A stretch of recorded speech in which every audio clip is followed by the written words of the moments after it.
64 জেলার ভিতরে এক নম্বরে আছে শিক্ষার ভিতরে কোন জেলা? পিরোজপুর। বরিশাল পিরোজপুর। হ্যাঁ, বরিশাল পিরোজপুর এক নম্বরে। এক নম্বরে আছে। দ্বিতীয় প্রশ্ন, বেশি ডিভোর্স হয় কোন বিভাগে? এটা খুলনা বিভাগে।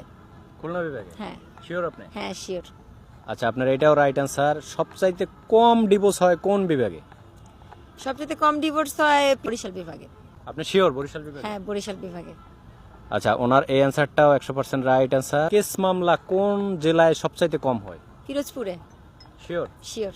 পিরোজপুরের শিক্ষার ভিতরেও সবার উপরে, আবার কেস মামলার দিক থেকে নিচে। বোঝা যায় যে পিরোজপুরের মানুষ খুব ভালো, এরকম কিছু মনে হইতেছে। হ্যাঁ, খারাপ কাজ কম করে, ভালো কাজ জ্ঞানের দিক থেকে বেশি করে। আচ্ছা, পরকিয়া করে কোন জেলার মানুষ সবচাইতে বেশি বাংলাদেশে? এটা তো কুমিল্লা। কুমিল্লা। কুমিল্লা জেলার মানুষ সবচেয়ে বেশি পরকিয়া করে।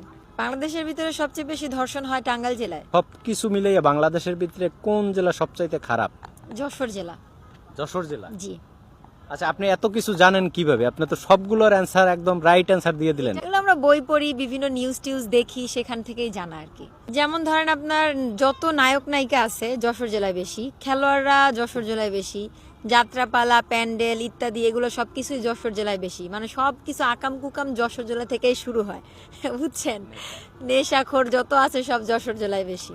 তাই যশোর জেলাটাই আসলে আমার মনে হয় সব দিক থেকে একটু বেশি গিজিবিজি। আবার ওদের ভাষাটা অনেক সুন্দর, শুদ্ধ ভাষায় কথা বলে, কিন্তু ওদের ভিতরে এই সব প্যাচ আকাম কুকাম সব ওরাই করে। শুদ্ধ ভাষায় কথা বলে দেখে ওদের ভাষা সুন্দর, তাই ওদের কালচারও সুন্দর, ওদের পরিবেশ সুন্দর, মানুষ মনে করে ওরা আসলে খুব ভালো।